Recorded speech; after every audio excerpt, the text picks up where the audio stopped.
Bonjour à tous et bienvenue sur ma chaîne. Aujourd'hui, bilan couture du mois de janvier 2023. Alors, pour ce mois de janvier 2023, j'avais plein de projets en tête. Je vous avais dit mes bonnes résolutions et je me suis dit, ça y est, j'ai plein de projets, je vais faire ça, je vais écouler mon stock de tissus. Impeccable. Ce qu'il faut savoir, c'est que ça s'est pas du tout passé comme prévu. Je n'ai que 2 projets à vous présenter, mais je vous le fais quand même maintenant. Je préfère faire un par mois quand même, plutôt que d'attendre ça au mois de février et d'avoir oublié des choses à vous dire. J'ai changé mon organisation. Généralement, je faisais de la couture souvent le soir et le week-end, j'allais dire. Enfin, bref, quand j'avais du temps. Seulement, mon mari a trouvé un travail. En fin d'année, il n'avait plus de travail. Il a trouvé un travail. Du coup, je me suis dit que j'allais profiter en fait de mes lundis pour faire les menus de la semaine, faire mes courses et cuisiner un maximum le lundi pour être tranquille le soir. Ce qui, soit dit en passant, devait être un combo extraordinairement bien fait. Comme ça, le soir, je gagnais mon temps et je pouvais soit décalquer, soit coudre. Sauf que le problème, c'est que tout le mois de janvier, j'ai été claquée, fatiguée, épuisée, éreintée, et ce qui fait que j'ai pas beaucoup cousu. Même pour tout vous dire, d'ailleurs, moi qui me couche généralement vers 11 h le soir, là à 9 h 30, il y avait déjà plus personne. À 9 h 30, voilà, moi il y avait que mon lit qui comptait, j'étais bonne à rien. Donc on verra si le mois de février sera un peu mieux, mais non, le mois de janvier a été extrêmement fatigant pour moi, mais bon, c'est comme ça. Du coup, j'ai passé vachement plus de temps en cuisine, chose que j'avais totalement délaissée, puisque comme mon mari travaillait pas, c'est lui qui faisait la popote, le ménage et tout ça, pendant que j'étais pas là. Donc c'est sûr que j'avais largement plus de temps pour moi, et non, le mois de janvier est passé à une vitesse hallucinante. Enfin bref, du coup, petit aparté, 2 projets à vous présenter que je vous ai déjà présentés.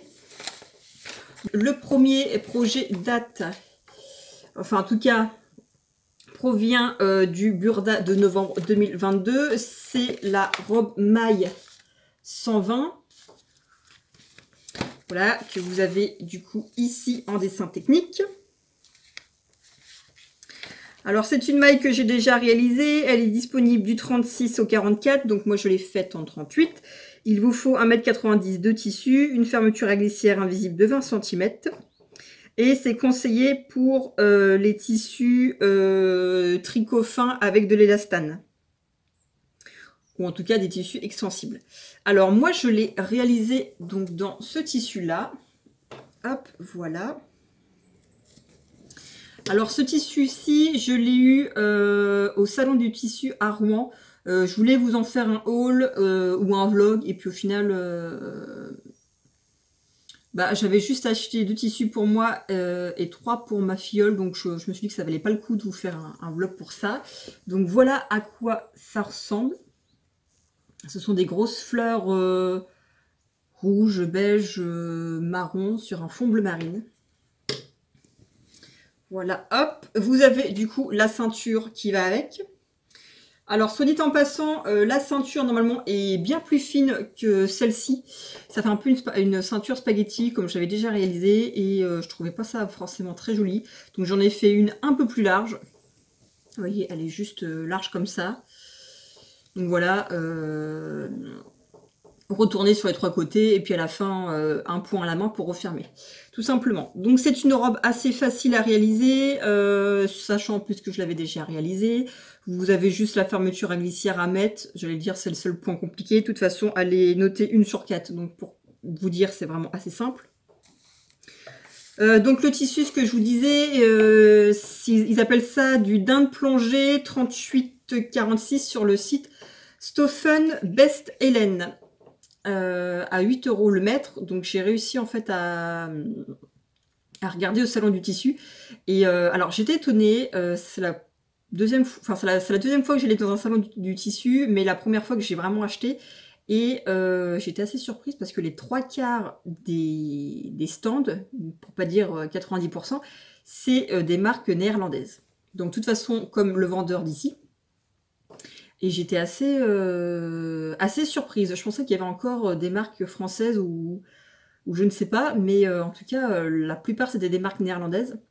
Donc j'ai fait une première fois le tour, je l'avais repéré, mais je me suis dit je vais faire tout le tour parce que des tissus qui me tapent à l'œil, moi il y en avait plein. J'ai refait une deuxième fois le tour devant le stand, et ce qui est bien du coup pour cette marque-ci, et enfin en tout cas pour plusieurs stands néerlandais, c'est qu'ils ont des catalogues de patrons. Et ils ont, si vous voulez, de toute façon je vous mettrai le site en barre d'infos, vous avez le tissu qui est vendu et vous avez en fait une photo avec un vêtement fini. Et je trouve que c'est vachement plus facile de l'interpréter une fois le vêtement fini que de le voir comme ça dans sa main. Donc voilà, je l'ai eu à 8 € le mètre. Il était soldé, donc de toute façon moi je savais que comme je venais de le réaliser, donc du coup cette robe-ci mais en framboise, et je savais qu'il m'en fallait 2 mètres. C'est une laise 240, voilà, je crois que c'est ça. C'est 95% polyester et 5% élastane.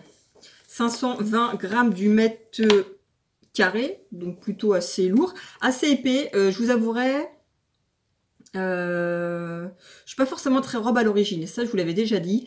J'ai mon ancienne collègue, mon ancien binôme qui est parti du coup, qui a fait un abandon de poste, et si vous voulez le vendredi, elle était là et elle était toujours en robe.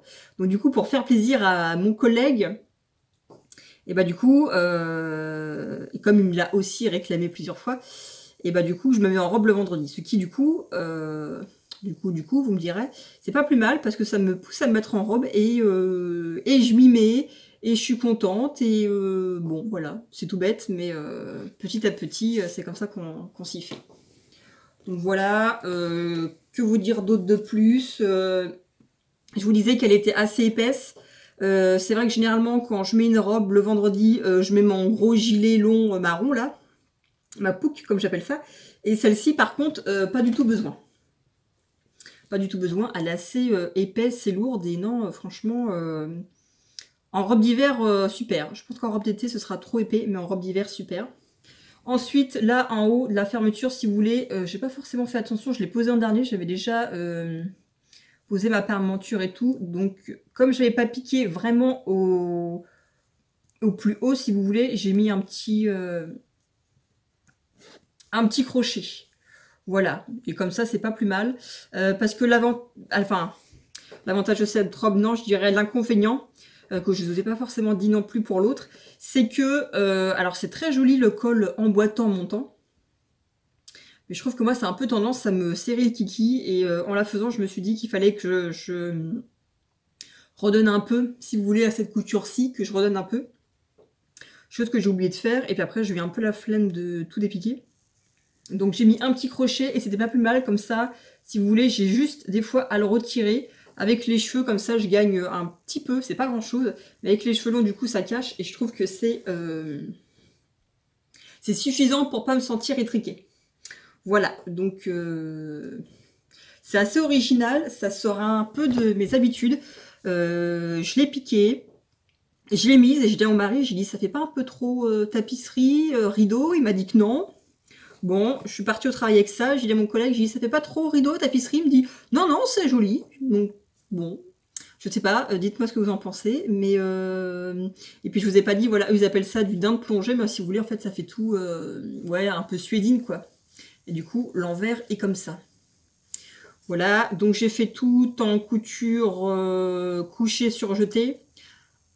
Couture ouverte surjetée. J'aurais mieux fait de faire des coutures couchées, parce que couture ouverte sur du polyester qui se repasse pas, ça sert à rien. Mais bon, c'est pas grave.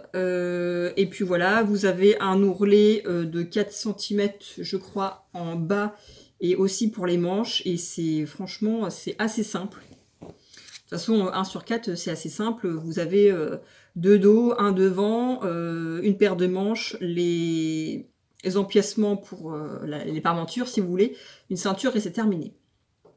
Donc ça, c'est un modèle que j'ai bien aimé, que je me suis fait du coup ici une deuxième fois. Peut-être que je ferai ça une troisième fois, mais faudrait pas que j'oublie par contre de vraiment échancrer un peu plus l'encolure. Mais en tout cas, voilà, c'est simple. Elle est assez longue. Moi, ce que j'aime bien, c'est que du coup, elle m'arrive en dessous du genou. Donc je suis assez j'allais dire, je suis à l'aise avec parce que je vais pas forcément me dire, elle va se soulever, est-ce qu'elle est pas trop courte, est-ce que quand je me baisse, machin, là, elle m'arrive en dessous du genou, du coup, aucun souci. Elle est, et puis du coup, bah, elle est assez longue, elle est assez épaisse, donc j'ai bien chaud là-dedans, donc je suis très contente. C'est un projet que je referai certainement, ça c'est sûr. Bon, pour l'instant, j'en ai déjà 2. Hein, on verra bien, pourquoi pas l'hiver prochain. Mais pour l'instant, c'est déjà pas mal.